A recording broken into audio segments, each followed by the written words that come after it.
9:33, estamos en Clave Morse junto con la Elena y queridísima Elena Dressel.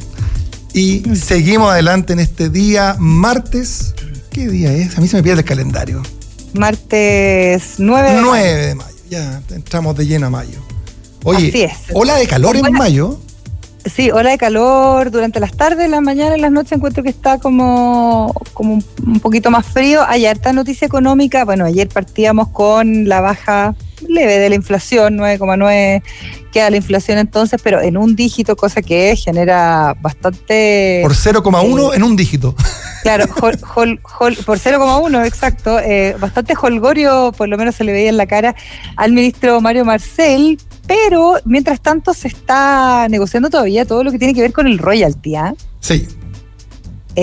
Hay novedades respecto a la carga tributaria y esto tuvo que reducirse, la carga tributaria, por tercera vez para poder destrabar este proyecto. Claro. Ahí todavía hay unas propuestas un poquito más...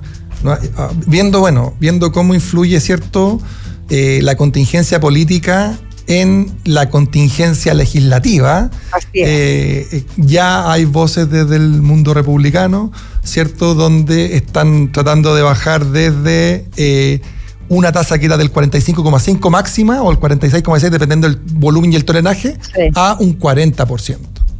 Claro. Ya, entonces ahí se ve ya la muñeca, como cuando uno dice, bueno, me hice del poder, ahora lo uso.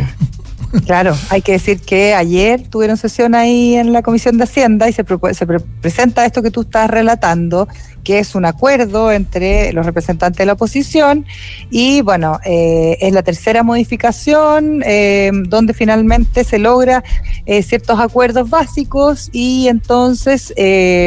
considerando los planteamientos que se hicieron en la primera parte de la reunión, dice estaríamos en condiciones de proponer un tope en la carga tributaria, además del cambio en la base que se había conversado anteriormente, señalan quienes estuvieron en esa discusión. Así que, bueno, como dices tú, con la guitarra se pueden proponer cosas un poquito más, quizás como ir apretando un poquito al gobierno, y yo creo que también hay una señal respecto a lo mismo que estábamos hablando con Juan José, que en el fondo los interlocutores van a tener que saber ponerse de acuerdo, si no todo se va a entrabar a cero y seguir así 3 años más no tiene que ver, o sea, no tiene sentido, porque finalmente esperaríamos que termine abruptamente el gobierno antes de tiempo, lo cual es una pésima señal para cualquier gobierno, o sea, para cualquier país. Pero algo nos pasa a los seres humanos, ¿cierto? Que cuando tenemos un poquito, le pasó al senador Quintana con la planadora, le pasó, ¿cierto?, sí, al señor Stingo con la música. Entonces, te toca un poco de poder y inmediatamente nace, o como decimos en buen chileno, se te afila el colmillo, ¿eh?, para tomar una posición y saber administrar el poder en forma justa, en forma templada. Pareciese ser que es algo muy complejo, ¿cierto? Y los arrebatos se dan a la vuelta de la esquina. Sí. Ojalá que no sea todo tan arrebatado y que se pueda seguir conversando en cosas que son importantes, como lo que estábamos mencionando antes, respecto a no solamente, bueno, el royalty minero, sino también la conversación de las pensiones. La misma ministra del Trabajo está diciendo que por favor no se engolosinen. Así es. Que es importante una reforma previsional, etcétera. Así es. Oye, ¿vamos con nuestro siguiente entrevistado o no? ¿Lo tenemos o no lo tenemos? No, todavía. No todavía, ya. Oye, yo te quería comentar un poco de noticias de tecnología. Vamos. Por ejemplo, se ha estado hablando muchísimo sobre la llegada de los robots al retail, pero al B2C, ¿no? Porque uno sabe que... Espérate un poco, hay que decodificar el B2C, porque tú dices B2C y no todo el mundo... Ya.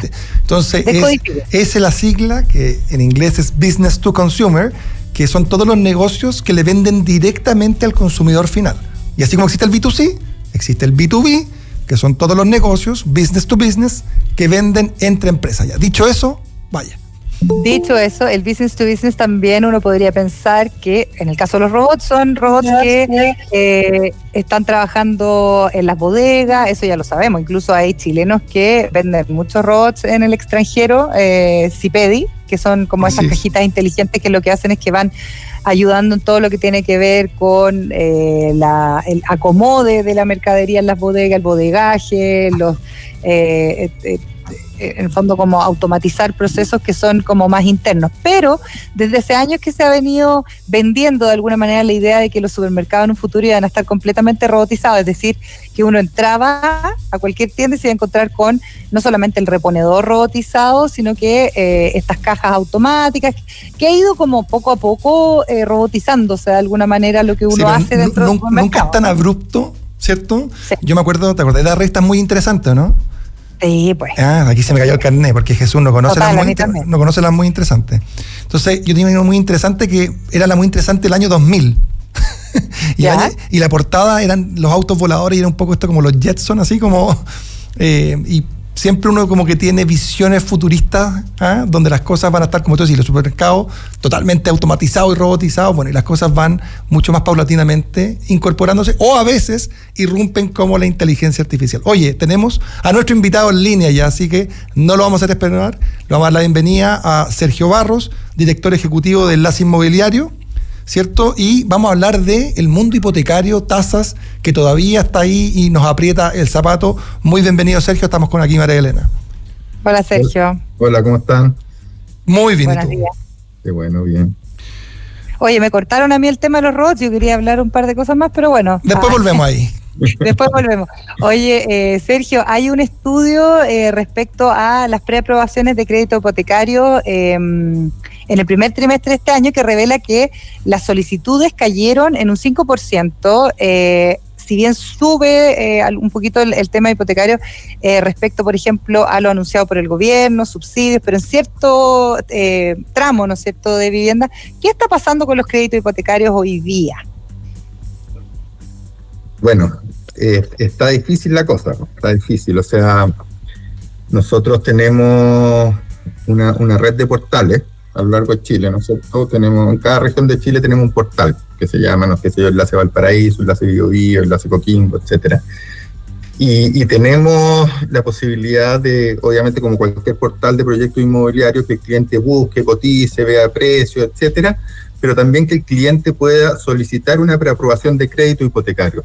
Por lo tanto, que básicamente es llenar esa ficha típica que es un estado de situación, cuánto gano, cuánto debo, cuántos hijos tengo, dónde vivo, etcétera, y cuánta plata quiero pedir. Y estamos asociados con 7 bancos que reciben esa solicitud y dan la respuesta. Y tenemos, por lo tanto, un indicador mensual de cuánto están aprobando y rechazando las instituciones financieras. Y la verdad es que es súper complicado el escenario que se está viviendo, porque las instituciones financieras cada vez están rechazando más a las personas que solicitan preaprobaciones de crédito. La preaprobación de crédito, para los que no saben, es una etapa previa a la solicitud de la aprobación definitiva del crédito. Yo para firmar una promesa de compra necesito presentar a la inmobiliaria una preaprobación o una preevaluación por parte del banco, para que el banco me dice, mire, si usted al momento de comprar la propiedad tiene estos mismos datos, estos mismos estados de situación, yo le presto o no le presto la plata o le presto menos. Y después viene 3 meses, 6 meses, 1 año después, el crédito probablemente tal. Nosotros estamos midiendo a través de nuestro portal en base a las preaprobaciones de crédito.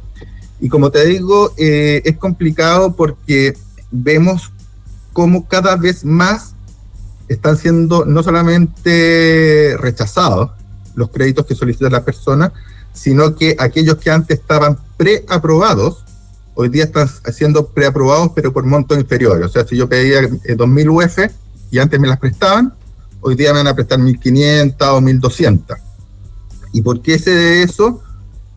Uno podría decir, por un lado, que los bancos están más restrictivos. Pero la criterios de riesgo. Sí, criterios de riesgo. Pero la verdad es que los criterios de riesgo son exigentes, efectivamente, pero no han ido incrementando los últimos meses, se han mantenido bastante estables.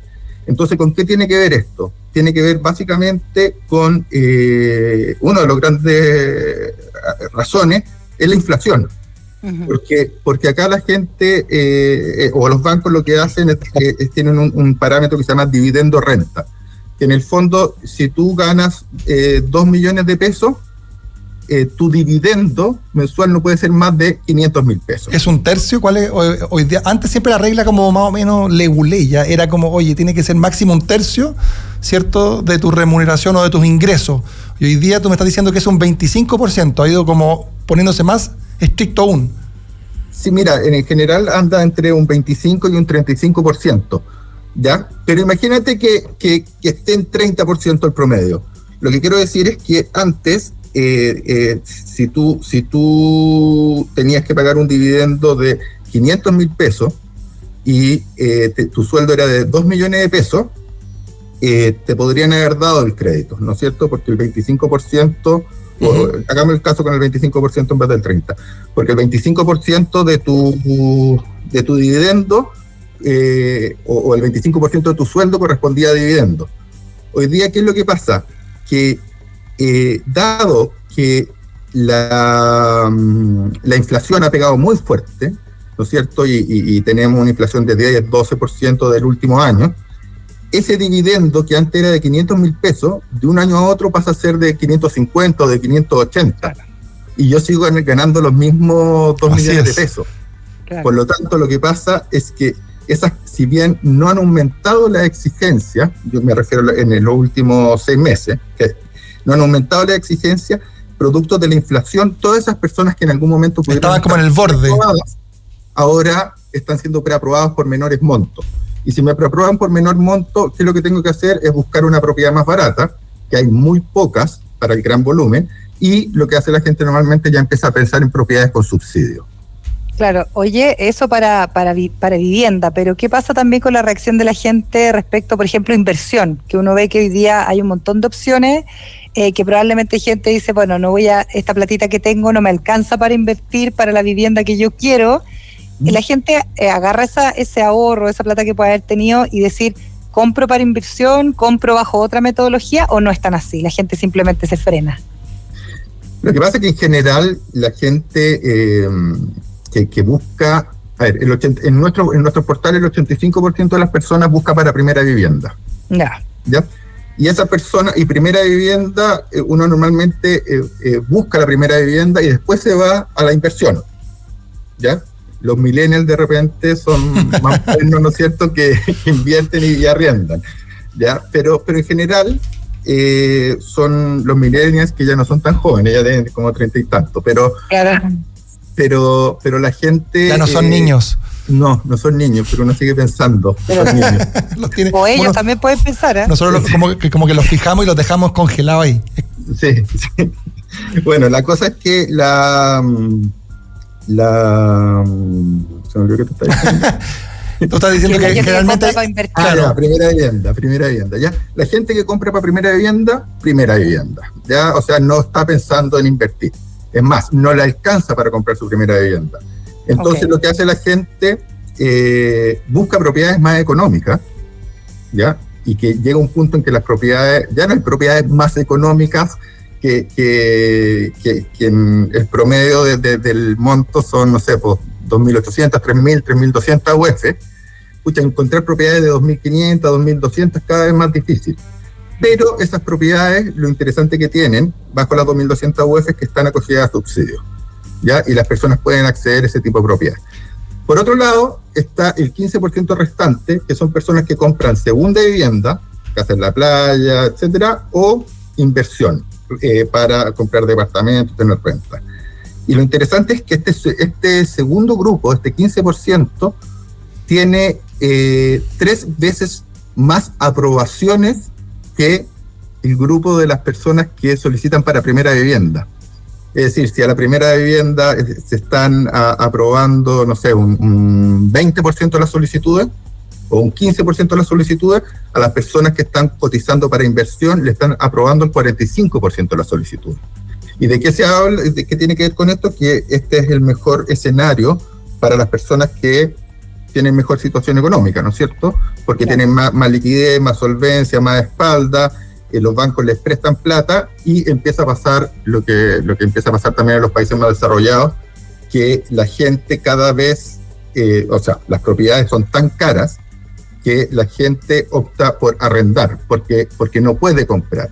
y los que compran son los que tienen más plata, que son los inversionistas, y se empieza a generar ese modelo ya de los países más desarrollados, donde los inversionistas tienen acceso por su capacidad económica a comprar y la gente se tiene que conformar con arrendar. Y el punto intermedio es lo que puede hacer el Estado en términos de subsidio, bono, apoyo, que es el grupo de personas que está luchando por la posibilidad de tener su primera vivienda. Oye, Sergio, y en esta, porque evidentemente que si cae la tasa de preaprobación, ¿cierto?, significa que hay menos gente que opta, va a buscar viviendas de menor valor, como decías tú. Pero en algún minuto también, por lo tanto, el mercado inmobiliario tiene que reaccionar y debiese esperarse una baja de precio, ¿o no? Sí, eso hablaba la otra vez con una persona que decía que, escucha, cuando se venden pocos autos, el precio baja. Sí, pues. ¿No es claro. cierto? Eso es lo que dice la teoría económica, así como 101 básica. Pura y dura. Pura y dura. Claro. Sí, pero acá hay una cosa que son los costos, que por mucho que los autos bajen, si me sale más caro vender, construir el auto, Sí. no lo voy a bajar. Y hoy día, ¿qué es lo que pasa? Es tan caro para las inmobiliarias comprar un paño. ¿Por qué? Porque hay escasez, porque especialmente en las urbes, ¿no es cierto? O sea, no hay margen para esa baja. No hay margen para esa baja. Y en general uno escucha que los inmobiliarios se forran, que son unos abusadores, pero en verdad el margen de un negocio inmobiliario es, no sé, de un 7%. Hace 15, 20 años era de un 25, 30%. Oye, Sergio, ya a eso se le puede sumar también el tema de los materiales, lo que ha pasado con las constructoras. Hemos visto que ha habido muchas que han quebrado precisamente post pandemia y con todo lo que sucedió con, no sé, con los puertos, con el poder traer materiales, incluso hasta con la mano de obra, se dice.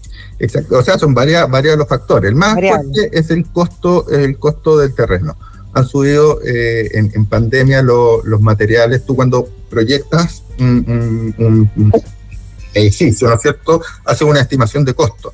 Si tú hiciste la estimación de costo antes de la pandemia, pensaste que el fierro, que las importaciones, que todo iba a tener cierto valor y que el dólar iba a estar más o menos en cierto rango, ¿ya?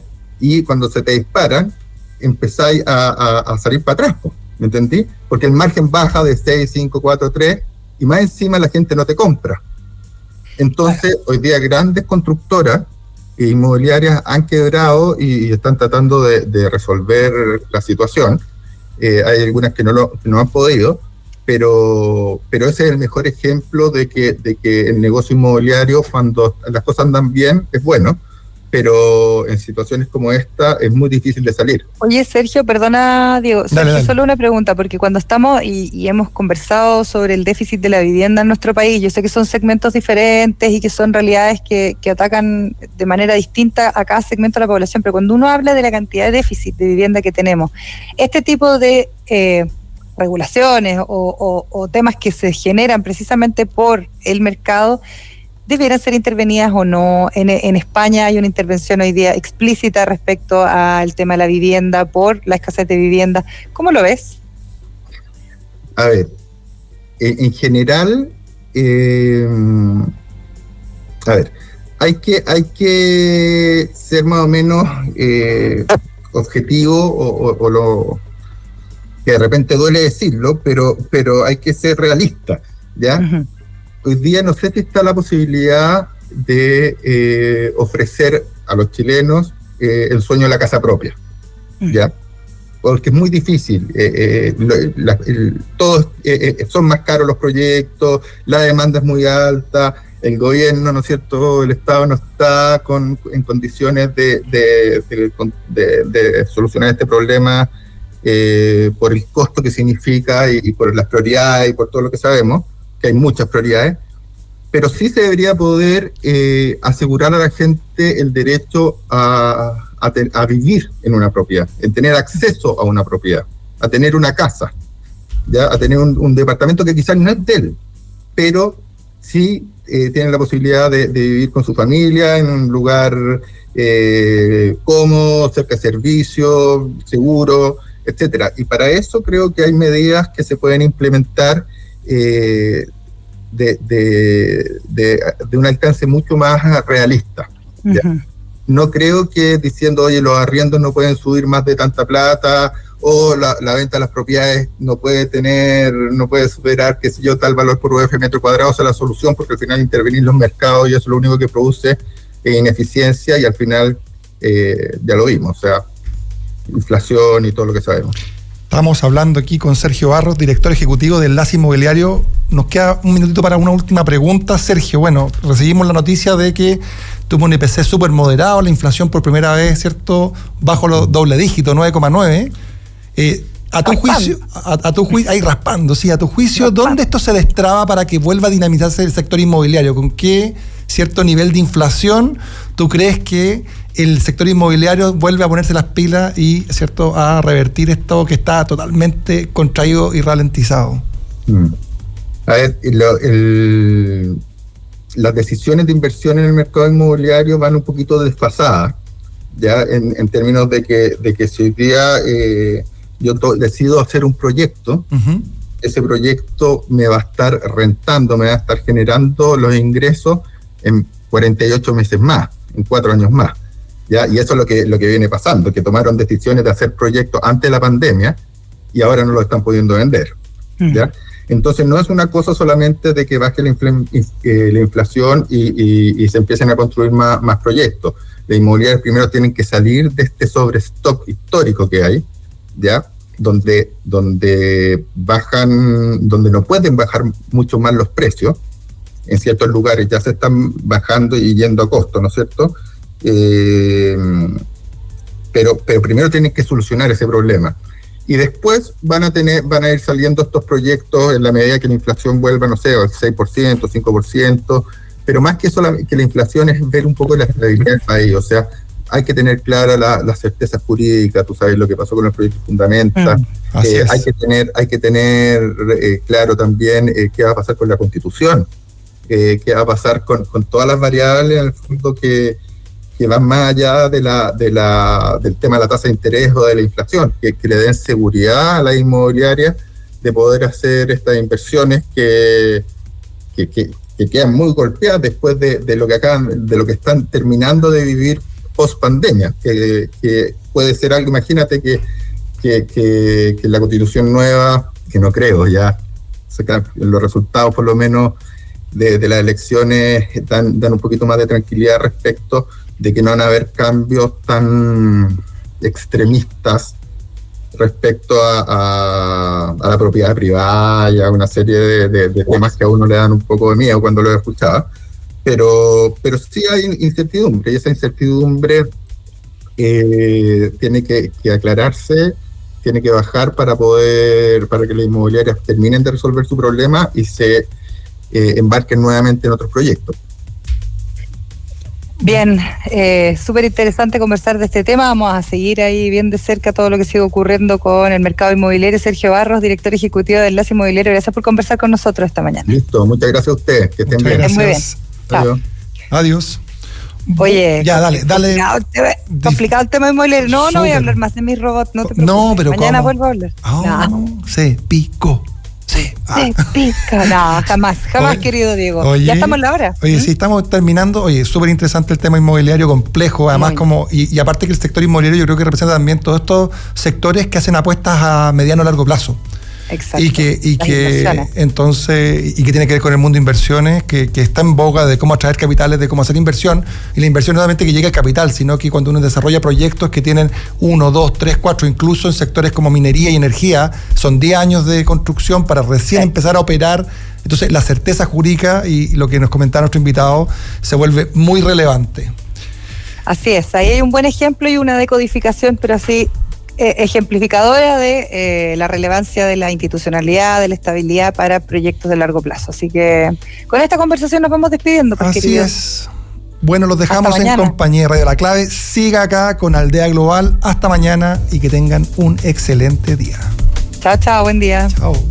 LAD Marketplace empieza hoy a vender en marketplaces globales a través de nuestra tecnología.